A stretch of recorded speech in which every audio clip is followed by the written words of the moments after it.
What up, you guys? We are here for our midweek alchemy message. This is a tarot and oracle message where we are taking a look at our process and getting some advice on how we should approach our spiritual lessons or commentary on how we are conducting our approach in our spiritual lessons.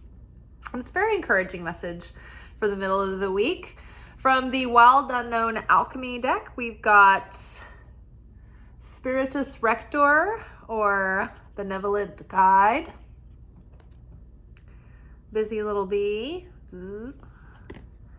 followed by Rosa Orium, or the Golden Rose,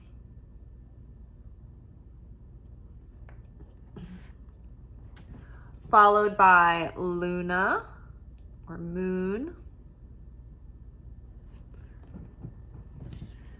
and followed by Splendor Solus, the Sun Splendor. Now, this was our big card last spring and summer, and I gotta tell you, last spring and summer was a really fun time for me. So hopefully this is another trend of some really fun, warm, fulfilling days to come. Underneath Spiritus Rectus, or Benevolent Guide, we've got Queen of Swords. I don't know why, but I just heard the song, Taking It to the Streets. And I heard Michael McDonald singing it. She's taking it to the streets. Okay, and then underneath the Golden Rose, we've got Five of Cups. Underneath Luna, we've got our Empress card.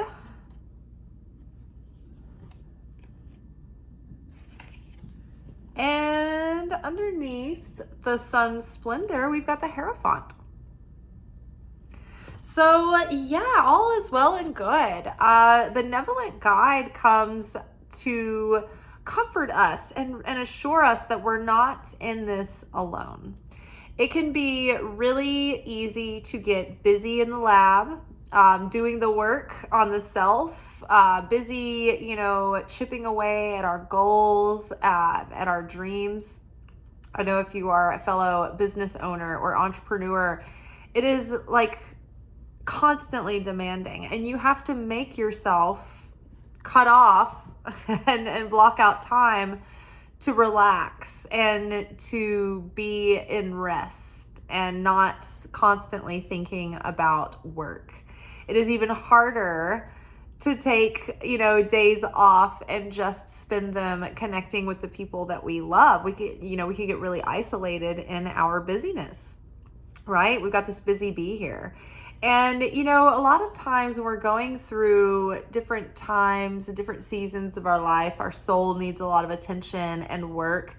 Those tend to be times when we are more withdrawn and more hermit-like, more, even isolated at times. And so after a while, we've been in this kind of energy for a minute.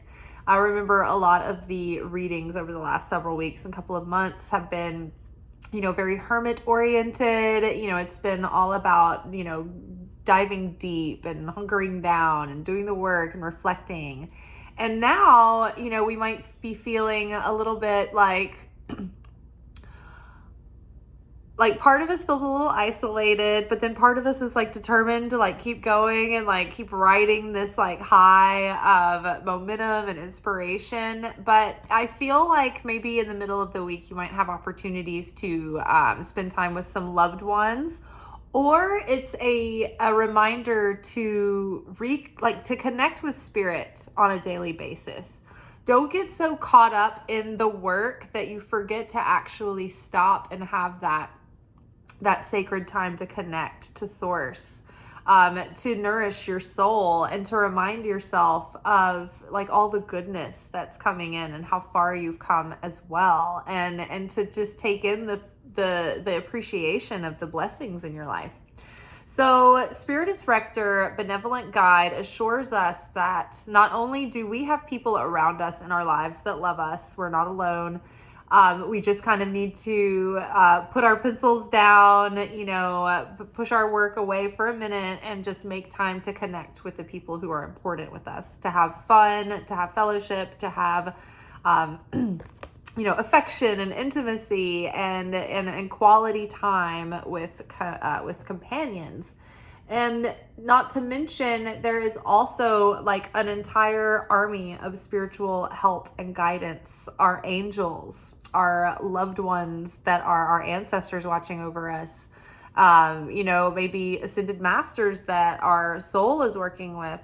They're all around giving us support and encouragement, and they just want us to know that we're never alone, that no matter how tired and soul weary and alone we might feel, we are never alone. And so it's up to us that the support and communication from their side is always there. But we can, get distracted and caught up in the minutia and in the mundane. We can get caught up in the illusion of the stress and the fear and the uncertainty in front of us, and that kind of disconnects us from that connection. So it's up to us to really train ourselves to tune in and check in and remember to make that connection often. And so because we are and we have been making that connection and building that relationship with God, with Holy Spirit, with our inner guidance, we are having so much more clarity as the Queen of Swords. This is like this lightning flash of, oh my gosh, I can see it all so clearly now. And it's so interesting because of the way she's seated with the rest of the cards. It's like she can see, she has this long range vision and she can see over the immediate situation and circumstances and rise above the fray of maybe emotional, grieving the past, thinking about disappointments, wondering what went wrong, right? She can see over, she can rise above with her grounded self-mastery of the mind, rise above the emotions and the distraction, and rise above the fray and look ahead to the future and to see the bigger picture, and also to see how far we've come and all that we've learned and all that we've experienced and all that we're bringing with us into the future. And so we can see the self that we are becoming, and we can look past this minor residue left of sadness or wondering why things didn't work out a different way, wondering about what might have been and why what went wrong. It's like, don't torture yourself over these things. We're in a new cycle and a new day, and so it's best to set our sights on the now and the present moment, where we can be the most powerful and effective, and start building our future and looking ahead at brighter days to come and all the blessings that are already starting to come into fulfillment. So with the Five of Cups paired with the gold, no. Oh, it fell behind the couch. I'm not going to go get it. So the Five of Cups paired with the Golden Rose.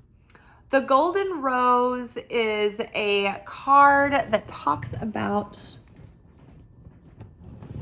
I'm going to be obsessed about this. No, it fell down in the crack. I used the picture from the book. Fuck it, we don't need the picture. So the Golden Rose is about... I'm going to get it. I'm just going to pause. Okay, I'm back, you guys. That was a little bit of a whirlwind. I had to pull the couch out. And then while I was under there, I found the True Love card from the Romance Oracle deck. So, lots of good things in this reading.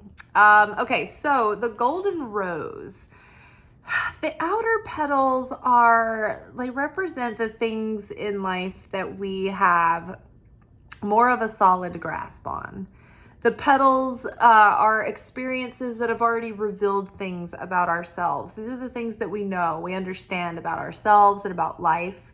They also represent like the planets and some of the outer like physical influences over our celestial body and soul and personality. So the inner petals, though, are those like sacred mysteries that can't be known, right? Or they take so much time to know, and they stay tight and concealed, and they're not for the general public, right? The person who just gazes and takes a glance at the rose, all they see are the outer petals, or at first glance they see this beauty and this symmetry and these spirals of these petals. But it takes someone looking closer and really gazing into the rose and studying it to start to think about and perceive all of the petals that have yet to bloom, and all of the of what is concealed on the inside of those, right? So the concealed is that part of God that is so mysterious, and that part of the universe that is so mysterious that we'll never fully understand it. You know, this can also represent those times in our life where we don't quite understand why things played out the way they did, right? Paired with the paired next to the benevolent guide, it's like in double emphasis of making sure to set time aside regularly so that you can make that connection to that sacred mystery, right? Even if we don't understand the mystery, being in the presence of it is awe-striking, and it just like, it's moving. And it changes you, and it stretches your mind to even try to like comprehend it.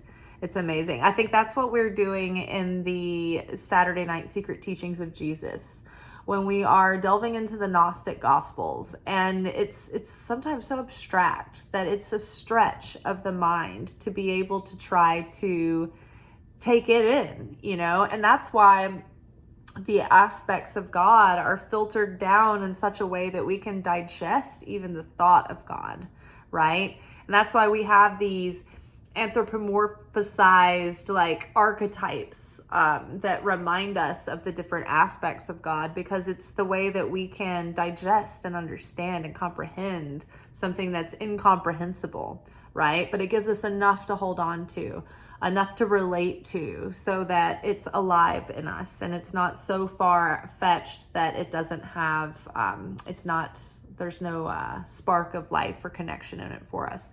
So connecting with that divine mystery, making that, you know, a regular practice of, you know, prayer and meditation, and just talking out loud to the Creator, to God, to Holy Spirit, right? Asking for help from your higher self and guidance. But also beyond that, beyond establishing that practice and that sacred time on a daily basis, the way that this card is paired with the Five of Cups, it makes me think, it's like you see this woman here and she's in this river, and it's like her blooms have started to fall off of her branch, right? Think of a blooming tree. Think of a cherry tree and how fleeting the blossoms are. And, you know, we get them for maybe a week, maybe two, if we're lucky. They're so delicate. And so they come out and they bloom and they blossom, and everything is so beautiful. And we wish we could hold on to them forever. And it's like, here she is in the river, and her blossoms, I mean, these aren't cherry blossoms, they're yellow. I know. I would obsess over that too if I were you. I don't know what kind of blossom this is. But it's like her blossoms have started, she's taken a branch or a staff off of this tree, and the blossoms have started to fall away. And first of all, you know, the blossoms will only live on the tree temporarily anyway. And once we take the branch from the tree, it's like we've separated it from its life source. So, you know, it's there's a shelf life there, you know, where the blossoms have been I don't know, we can't hang on to them forever. It's like we wanted to hang on to a piece of the tree and we're holding on and we're attached to it. And now because we didn't want to let the blossoms go, it's like they're still falling, and they're falling in the water and they're washing away. And it's like the woman is looking at them and she's like, oh, I want to gather up my blossoms to put them back on my tree, but there's no going back. You can't put the blossoms back on the tree. You can't even put the branch back on the tree, right? It's too late. The time has passed. The season has passed and it's come and gone.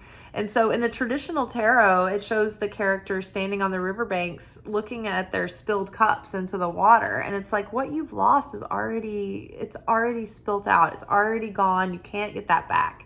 You can't get things back the way they were. It will never be the same again. It's already different. It's already too different. There's already too much experience behind us and too much consciousness that we've become awakened to, right? And it's like once you know, you can't unknow, and once you know the truth and you've lived the truth will set you free, kind of thing. So, there's no point in obsessing over the past and wondering, what would life be like if this had worked out, or if I hadn't have messed that thing up, or, our perceived failures. It's like in our daily reading today, in our daily pick a card, it was all about like not considering your losses. No, that was this is the reading.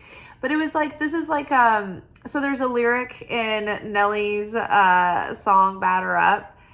This is like early 2000s rap, and Murphy Lee is a guest MC, and he says, I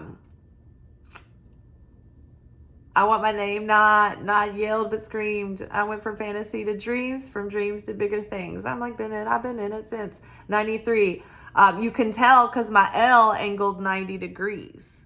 Well, that, like, this whole like bar that he's dropping is a boast on how he like rose from nothing to like a meteoric star, but it wasn't for nothing. It was because he was working his ass off behind the scenes, in his comeuppance. Like, his family members are living in people's basements and each other's basements, and he went from that and he made his millions by like putting in the work and by multitasking and doing his thing.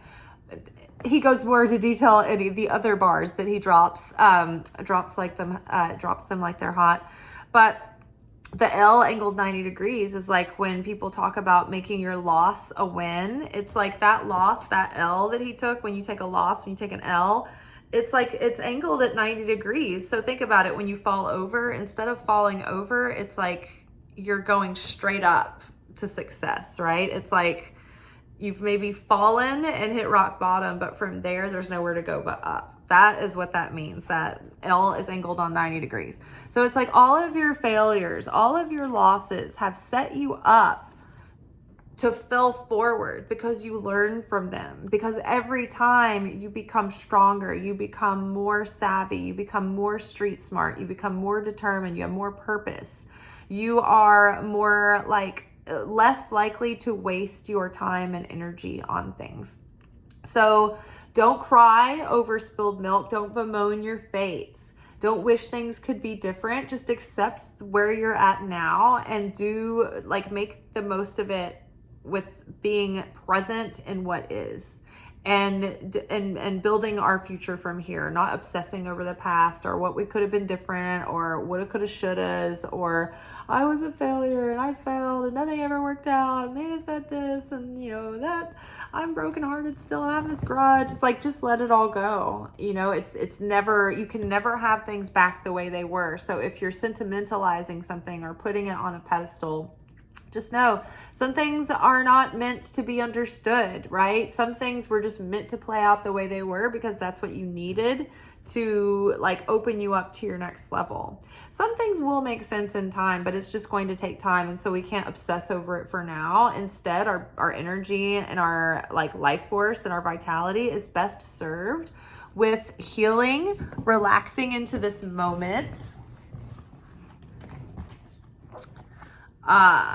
and enjoying the self and letting go. So the moon is like this divine feminine, and so this card, the benevolent guide, it references like your spirit guides looking at you through the stars. Like this is like they're up in the stars watching over you. The moon is here and solace splendor. So the moon, the sun, and the stars are all showing up in this reading. It's like by the moon and the sun and the stars, this decree is like official. But this moon, it's like, listen to your gut. It's like you're not lost, you're not confused. The Queen of Swords knows exactly what needs to be done and what needs to happen in order for all of this to come into fulfillment. So she knows what needs to be done, and she's ready to just take that action and go for it. And so the instead of just like sitting here going like, oh, I'm so confused, I don't know what to do, I'm so upset, I'm so overwhelmed. It's like, no, we're not upset, we're not overwhelmed. We can see right over this temporary, emotion here. We can see through all of this upheaval, and we can see that there is a lot of growth and like prosperity happening on the other side of that, and a lot of like inner authority being birthed in us, just about how we can be more decisive and have the courage of our convictions and knowing who we are and what we want, and not getting like batted around by all the winds of change. We're not reacting to the effects of the circumstances. Instead, we're becoming more solid and more intentional, and we're becoming the cause instead of the effect, having more affinity with the light. But in the meantime, we can just kind of let go and relax. There's a soothing, healing, cooling element to this moon card amidst the benevolent spirit and the golden rose and the sun. It's like there's so much fiery energy. It makes us feel so fired up and impatient. Like we want everything to happen now. We want everything to become a success, and we want to be everywhere at once, and we want to do it all. And it's like, just relax. The Empress is not running all over the place like a chicken with her head cut off in like dog paddling desperation, right? The feminine here, the moon receives the light from the sun and reflects that. The Empress receives insight from the intuition, and she can take action on it. But she can also sit in her abundance and in her security and wait with patience for proper timing, for prudent timing, waiting on that guidance. And when things are ready, then she makes the move. She's pregnant, right? Not just because she's pregnant with potential, but this is about timing, right? The baby can't come too early, but it shouldn't come too late either. It's all about having that precision and that knowing when the time is right. The Empress also knows she's integrated in a balanced union of masculine and feminine energy. The divine feminine and the divine masculine are at one with the Empress. She can hear her inner guidance and follow that intuition, taking inspired, directed action when it's the right time. And because of that, her efforts are fruitful. So she's guided. She can let go and relax and be served and waited upon as well, right? She's not trying to force anything. She's just waiting for the guidance, but then she's acting on that guidance. It's not completely passive. It's not a toxic feminine. The Empress also has all 4 of the queens mastered within her.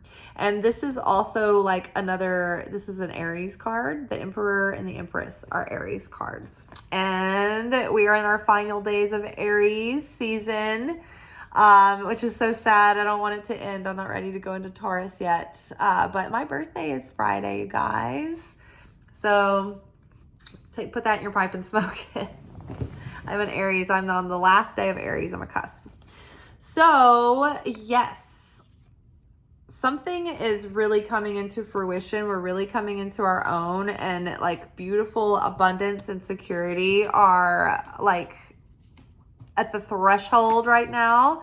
It's just, we are sitting and waiting in patience and in fulfillment, knowing that like we're sitting pretty, we're sitting in the abundance and in the security, and it's all starting to like bloom around us and blossom. Then we have the sun splendor and the hierophant.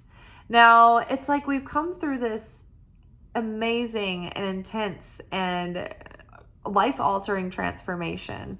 We've learned so much and gained so much, and now we're coming to a time where we're going to be able to pay it forward, and we're going to be able to take the lessons that we've embodied and be able to share them with others as well. There's an aspect of the Hierophant card that has to do with like teaching and students. So it's like if you've been learning something and you've been educating yourself or in an educational program, or maybe joining like a group or an organization or something, it's like all of that is going to really come into fulfillment and really bring a lot of expansion and vitality and beauty and abundance and happiness and joy and life force and fulfillment.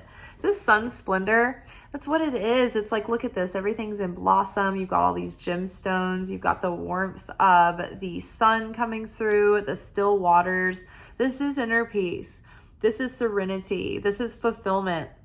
This is abundance and happiness and joy, and that feeling of summertime when everything is hopeful and promising, and there's fruits and vegetables growing, so there's nourishment everywhere. It's not thin, stressful times like winter, right? So we're coming to a time where, this could affect like our material experience as well. Things could just be improving on so many levels that we're going to be able to pay forward, right? But but most of all, we're able now to see where we've been and where we've come from and how far we've come, and start integrating that wisdom and that knowledge, and that discernment into how we're showing up in this new cycle of life. It's like we're beginning to embody our higher self, and little by little, it's a little bit easier to start thinking like that higher self and being decisive and having, the courage of our convictions like the higher self would. Being able to listen and tune into that higher guidance and then take action on it with at least a level of peace, if not certainty and confidence, right? So it's like we're beginning to embody that, and because of it, it's like we're spilling out, and the goodness is having a positive effect on our immediate group and crew and tribe and community. And this is also like if you have just decided to say like take a course or go back to school. I'm actually taking a course right now, and so it's been slow for me because I have my full-time job, and then I have this channel, which is also like a significant amount of time and work, because it's not just this channel, it's like also the posts that I do for Instagram, and then the shorts that I do for Instagram and TikTok and YouTube. So it's like there's a lot. So I've got all of that, and then I'm like taking this course. And it's like you're within the course, it's like you're starting this like business with like as you're going. So I'm going like kind of slow. And so I'm like, oh no, is this going to be a time where I just don't measure up again? like you guys don't understand, like even before this channel, it feels like everything in my life has always been a million times harder and a million times slower than everyone else, with like very little like results and very little fruits to claim. And so thinking that this course that I'm taking, it might actually lead to something positive is very hopeful. I'm here with you guys. Like I'm feeling like, is anything I'm doing ever like, is it ever gonna amount to anything? And it might be, like it really might be. And literally, if you are studying a new skill, or if you've joined like an organization, for instance, I am a member of the Kabbalah Center, where I take Kabbalah classes through them online, and then I participate in like the Jewish holidays via live stream through the Kabbalah Center with them. So it's like joining that organization has brought so much joy and fulfillment and support into my life. Like having those classes and having those teachers and having those people, even though they're remote and I'm not in those locations in those cities, those familiar faces feel like, you know, a community and a spiritual support net. And maybe someday I can like travel to the Kabbalah Center for one of their holidays or events. That'd be fun. But yeah, I also am a part of this organization called To Be Magnetic, and I have a membership with them, and they're another source of spiritual support where they're the ones that have the guided self-hypnotic meditations that help you reprogram your subconscious, and there's workshops designed to like target the specific major areas of your life. Like that has brought me so much fulfillment and so much abundance and so much new vitality and life force and inner freedom, right? So like it can be kind of things like that, like things that either involve you in a group or a community centered around a common goal or an idea, or it could be like a university or something educational. Either way, this card is about unity and coming together for like a common goal. And then those efforts, all of that you've learned, all of the growth and the discernment and the wisdom that you've gained from all of the experience is now leading to so much new fulfillment and abundance and expanded new opportunity and new potential. And it's like, this is this new day dawning. There's so many gemstones waiting for us, so many jewels, so many treasures that we already have that we're bringing with us, but so many that are still yet to come. So many good times yet to come. So much true love that we don't even know yet, that we've never even known yet, is still, you know, untapped and unrealized, and it's on its way. So I'm feeling good about this week. I think it's all about being in the present moment and being in the now, letting go of impatience and anxiousness, letting go of workaholism and taking time to connect with the people that you love so you don't feel isolated. Don't forget, you have people. And if you don't have people, then you can turn to source and to spirit. And if you don't have people, you know, and you're alone and you're, you know, relying solely on source and spirit, then maybe it is a good idea for you to think about joining a community of people, right? You might think about joining a church or a temple, or maybe there is some kind of group thing that is fulfilling to someone's soul that can be supportive in that way and give you a sense of community and start helping you grow people to have around you.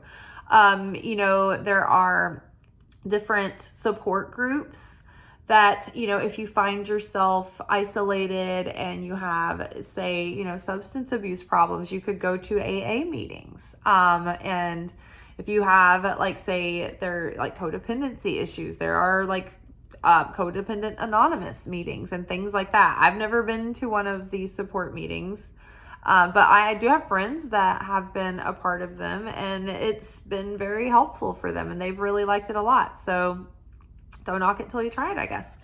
But yeah, if you are feeling too isolated, just don't stay in that isolated feeling, thinking that you're alone, that you're alone, that you're alone. There are people out there waiting to be your community, who just don't know you yet.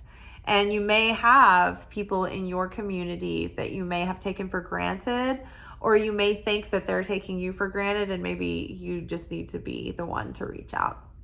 But don't isolate yourself, because you're not alone. You have spirit's help, and you probably have people who care about you that you don't realize they care about you as much as they do. All right, you all, I will see y'all tomorrow for our weekly romance reading. Oh, I'm going to have to do it during the day because I'm going to the sounds game with my sister and her wife and our other friend. And I'm going to have a fun time. It's like a whole birthday, a couple of days off. So lots of fun stuff. I will get to wear my bell bottoms that I've been wanting to wear. They're like high-waisted denim bell bottoms that I got from this designer denim company from a client that I did a reading for, and she had given me a huge coupon to her store. And that's, I don't know if you guys remember the denim jumpsuit, but it is the same brand as the denim jumpsuit. So pretty excited for a chance to wear them. And yeah, I will catch y'all tomorrow sometime. Ciao.